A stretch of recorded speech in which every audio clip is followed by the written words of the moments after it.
இந்த புட்டு செய்கிறதுக்கு பச்சரிசி எடுத்திருக்கேன். இந்த கப்புக்கு 2 கப்பு அரிசி எடுத்து ஊற வச்சு 4 மணி நேரம் ஊற வச்சுட்டு அதை இப்போ கழுவி நான் வச்சுருக்கேன். இது இப்போ தண்ணியை வடிச்சிட்டு வச்சுருக்கேன். ஆனால் தண்ணியாக இருக்குது. இதை லைட்டாக ஃபேனில் வச்சு கொஞ்சம் இந்த பொடிக்கிறதுக்கு தகுந்தபடி கொஞ்சம் இதை காய வச்சு எடுக்கணும். காய வச்ச பிறகு புட்டுக்கு பொடிக்கணும். இப்போ இதை காய வச்சிடலாம். ஒரு துணியில் விரித்து காய வச்சிடணும். இப்போ துணியில் போட்டு இது மாதிரி காய வச்சு எடுத்தாச்சு. ஃபேனில் கொஞ்சம் நேரம் அப்படி வச்சோன்னே இந்த தண்ணியெல்லாம் காஞ்சிட்டு, ஆனால் அரிசி ஈரமாக தான் இருக்கும். இந்த மாதிரி இருக்கும். இது மாதிரி எடுத்து மிக்சியில் போட்டு பொடித்தா மாவாக கரெக்டாக நமக்கு நல்லா கிடைக்கும். இனி இதை மிக்சியில் போட்டு பொடிச்சிடலாம். மிக்சி ஜாரில் சேர்த்துக்கிட்டே பொடிச்சிடலாம்.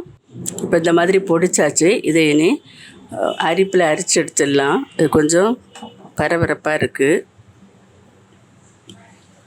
நல்ல நைஸாக அரைக்கணும்னு இல்லை, ஆனால் இது கொஞ்சம் நான் அரிச்சு எடுத்துகிட்டு பார்க்கலாம். இப்போ இதில் போட்டு அரிச்சிடலாம்.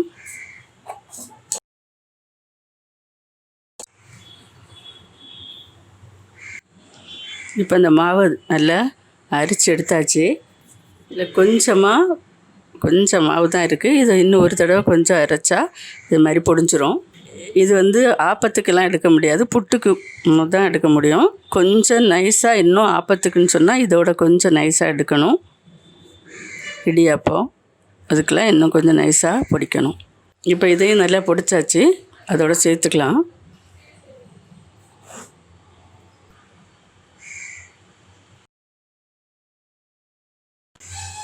இவ்வளோதான். இதில் இனி இப்போ அப்படியே எடுத்துடலாம். முடிஞ்சிட்டு இப்போ ஒரு பாத்திரம் அடுப்பில் வச்சுருக்கிறேன். இந்த மாவை தட்டி நல்லா வறுத்துடலாம். புட்டுக்கு கடையில் வாங்குகிற மாவுனா இது மாதிரி வறுக்கலாம் வேண்டாம். அது மாதிரியே அப்படியே வாங்கின உடனே அது மாதிரியே செஞ்சு அவிச்சிடலாம். ஆனால் இதுக்கு நம்ம நல்லா வறுத்து எடுக்கணும். மிதமான தீயில் வச்சு வறுத்துக்கலாம். ரொம்ப ஹை ஃப்ளேமாக வைக்கக்கூடாது, அடியில் கரிஞ்சிரும்.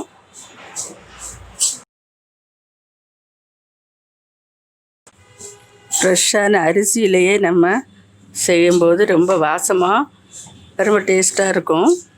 கருப்பரிசியில் செய்தால் இதை விட டேஸ்ட்டாக இருக்கும். நீங்கள் கருப்பரிசியில் கிடச்சுன்னா வாங்கி செய்யுங்க, சூப்பராக இருக்கும். இதுவும் சூப்பராக தான் இருக்கும்.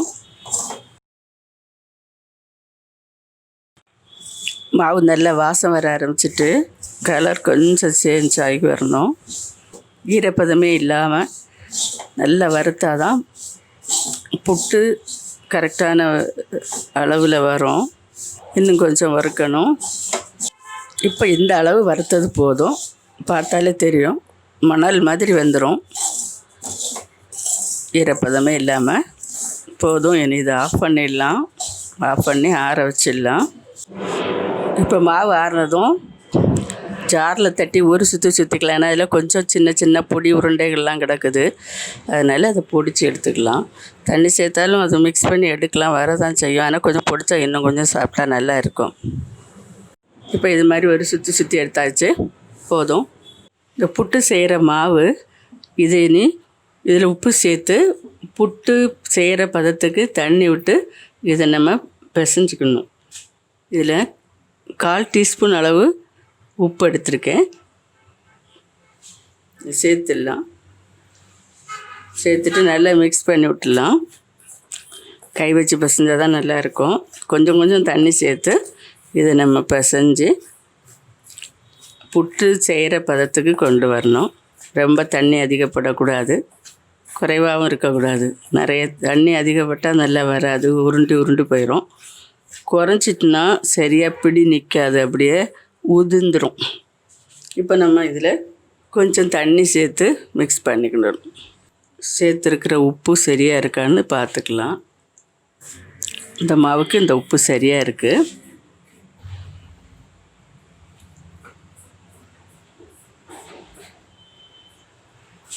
இது மாதிரி கொஞ்சம் தண்ணி சேர்த்து அப்படியே உருண்டை வரும்போது அதை உடச்சி விட்டு அது மாதிரி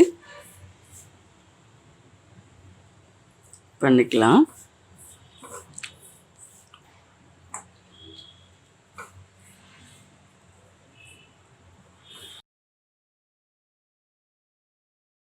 இப்போ தண்ணியெல்லாம் கொஞ்சம் கொஞ்சமாக சேர்த்து இதை நான் இப்போ மிக்ஸ் பண்ணி கரெக்டான பதத்துக்கு எடுத்துருக்கேன். இதில் 1 2 இந்த மாதிரி கட்டி போல் வருது. இது மாதிரி கை வச்சு உடச்சி விட்டுக்கலாம். இந்த கப்புக்கு 1 கப்பு தண்ணி தேவைப்பட்டிருக்கு. மொத்தமாக தண்ணி விட்டு பிசையக்கூடாது, கொஞ்சம் கொஞ்சமாக தான் விடணும். இப்போ சில கட்டிகள் இதில் இருக்கிறத இந்த மாதிரி வர கட்டியை இது மாதிரி உடச்சி விட்டுக்கலாம். இது மாதிரி உடச்சி விட்டால் போயிடும், சரியாக வந்துடும்.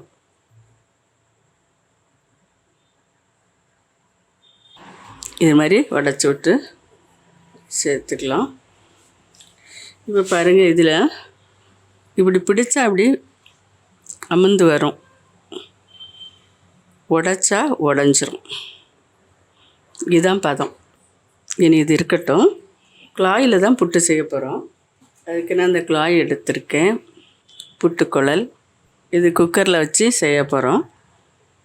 இந்த புட்டு செய்துட்டு அதோடு சேர்த்து சாப்பிட்றதுக்கு சிறுபயிறு, பாசிப்பயிறு அது எடுத்திருக்கேன் 1 கப்பு.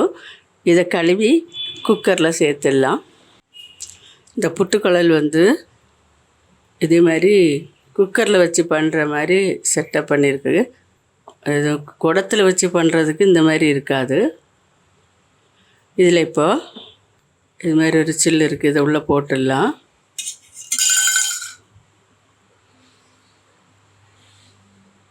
போட்டுட்டு ஃபஸ்ட்டில்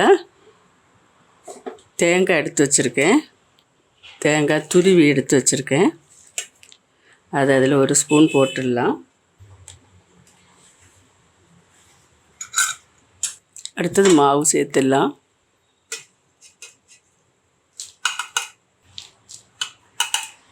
அடுத்தது தேங்காய்,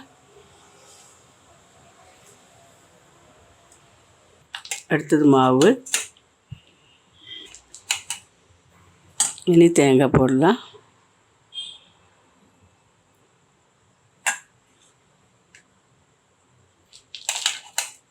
இனி தேங்காய் சேர்க்கலாம். மறுபடியும் மாவு சேர்த்துலாம். இனி தேங்காய்,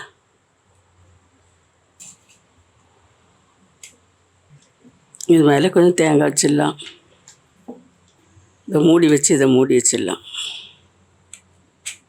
இவ்வளோதான். இப்போ இந்த குக்கரில் பாசிப்பயிறு இதை இதில் போட்டிருக்கேன். 1/2 கப்பு கழுவி 2 தடவை நல்லா கழுவிட்டு இதில் போட்டிருக்கேன். இதில் ஒரு 2 கப்பு தண்ணி சேர்த்துடலாம். இந்த அளவு சேர்த்துருக்கேன். இனி குக்கர் மூடியை வெயிட்டு போடாமல் மூடணும். இதில் நீங்கள் பயிறு வேக போடலைன்னா சும்மாவே தண்ணி ஊற்றி வச்சிடலாம். நான் இதில் வேக வைக்கிறதுனால இதில் போட்டிருக்கேன். புட்டுக்கு பயிரும் சேர்த்து சாப்பிட்றதுக்காக. சரி, தீ பற்ற வச்சிடலாம். தீ பற்ற வச்சாச்சு. இனி இதில் ஆவி வரதை கவனிக்கணும். கவனிச்சுட்டு இந்த புட்டு எடுத்து வச்சுருக்கோம் இல்லையா, அந்த குழாயை தூக்கி அது மேலே வச்சிடலாம். புட்டு குழாயை இப்போ ஆவி வர ஆரம்பிச்சிட்டு குழாயை தூக்கி அதில் வச்சிடலாம். புட்டுக்குழலை இவ்வளோதான். ரொம்ப ஈஸி இந்த குழலில் புட்டை வைக்கிறது. எல்லாருமே ஈஸியாக பண்ணலாம். முன்னாடி புட்டு குடத்தில் பண்ணும்போது கொஞ்சம் கஷ்டமாக இருந்த மாதிரி இருக்கும். என்னென்னா அது அந்த தண்ணி வந்து அந்த குடம் வந்து கொஞ்சம் உருண்டையாக இருக்கும். அடுப்பில் சரியாக நிற்காத மாதிரி இருக்கும். இதை நம்ம மாட்டுறது அந்த குடத்துக்கு உள்ளே சொறி வைக்கிற மாதிரி இருக்கும். அதில் ஆவி அங்கே வெளிப்புறமாக போகும். அப்படி கொஞ்சம் சிரமமாக தெரியும். ஆனால் இந்த இது வந்து ரொம்ப நல்லா இருக்குது. இது மாதிரி எல்லாருமே யூஸ் பண்ணலாம். புட்டு குழாய் இல்லைன்னா கூட புட்டை வச்சிடலாம். இட்லி செட்டில் வாரி வச்சு கூட வச்சுருவாங்க. அது புட்டு மாதிரி தான் இருக்கும். டேஸ்டெல்லாம் அதே தான் இருக்கும். என்ன ஒன்று, புட்டுன்னு சொல்லும்போது குழாயில் பண்ணும்போது பார்க்க நல்லாயிருக்கும். ஊர்லெல்லாம் இது மாதிரி தான் பண்ணுவாங்க. நாங்களாம் எப்போவுமே இந்த மாதிரி தான் பண்ணுவோம் புட்டு குழாயில். இது இனி மேலே இந்த துவாரம் வழியாக இந்த ஆவி வெளியே வர்றது வர கவனிக்கணும். இப்போ இந்த மூடி வழியாக ஆவி வரும். வந்த பிறகு தான் நம்ம அதை வந்த பிறகு ஒரு 2 நிமிஷம் கழித்து தான் எடுக்கணும். ஆவி வரட்டும். இப்போ பாருங்கள், நல்லா ஆவி வர்றது தெரியுது. அந்த மூடியில் குழாய் வெளியே ஒரு சின்ன ஓட்டை இருக்கு இல்லையா, அது வழியாக ஆவி வெளியே வருது. இன்னும் 2 நிமிஷம் கழித்து நம்ம எடுக்கலாம். இப்போது 2 நிமிஷம் ஆயிட்டு. இப்போ புட்டு நல்லா வெந்திருக்கும். அடுப்பு ஆஃப் பண்ணிடுறேன். இனி புட்டுக்குள்ள எல்லாம் வெளியே எடுத்துடலாம். இப்போ வெளியே எடுத்தாச்சு. இப்போ பயிறு வேகலை, இதில் விசில் போடணும். இனி இதை பக்கத்து அடுப்பில் வச்சு விசில் போட்டு விட்டுடலாம். இதில் கொஞ்சம் உப்பு சேர்த்துக்கலாம்.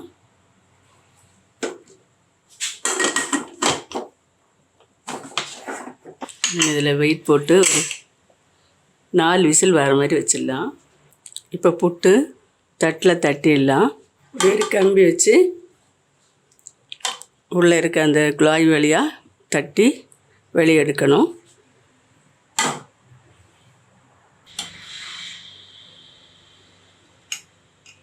புட்டு எடுத்தாச்சு. 2 அப்பளம் வச்சிடலாம். இப்போ புட்டு பயிறு பப்படம் எல்லாம் ரெடி ஆயிடுச்சு. இதோட பழமும் வச்சு சாப்பிட்லாம். இப்போ 2 பழம் வச்சுருக்கேன், பழம் வச்சு சாப்பிட்லாம். இதில் சர்க்கரை சேர்த்தும் சாப்பிடுவாங்க. புட்டு பயிறு பப்படம் பழம் எல்லாம் ரெடி ஆகிருக்கு. இது கூட கடலை குழம்பு வச்சு சாப்பிட்லாம், கடலைக்கறி சிக்கன் குழம்பு வச்சும் சாப்பிட்லாம், சூப்பராக இருக்கும். நீங்களும் வீட்டில் இது மாதிரி ட்ரை பண்ணுங்கள். மற்றும் இன்னொரு நல்ல ரெசிபியோடு நான் உங்களை சந்திக்கிறேன். மறக்காமல் லைக் பண்ணி ஷேர் பண்ணுங்கள், கமெண்ட் பண்ணுங்கள், சப்ஸ்கிரைப் பண்ணுங்கள். நன்றி. God bless you.